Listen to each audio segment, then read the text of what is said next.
Il était tellement pauvre qu'il dormait sur un banc à Mumbai, avant de tout dominer. Avant d'être le roi de Bollywood, cet homme n'avait même pas de quoi manger. Écoute bien cette histoire. Ce que les gens voient aujourd'hui, c'est Amitabh Bachchan dans ses grandes maisons, ses films à millions, son empire.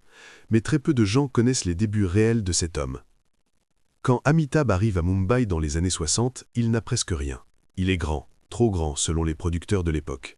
Il a une voix grave et profonde. Trop grave, disait-il. Il est refusé partout.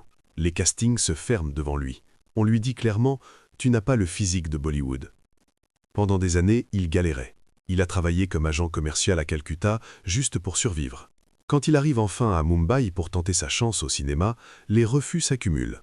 Ses premiers films sont des flops totaux. 7 films, 7 échecs. La plupart des gens auraient abandonné. Mais lui, non. Ce que peu de gens savent, c'est qu'Amitabh a même été refusé par All India Radio pour être speaker. Sa voix était jugée pas adaptée.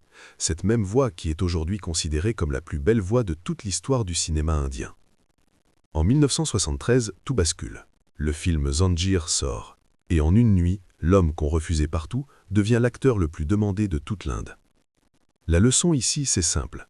Les mêmes choses qu'on lui reprochait, sa taille, sa voix, son physique, sont devenues exactement ce qui l'a rendu unique et imbattable. Commente Zanjeer si cette histoire t'inspire.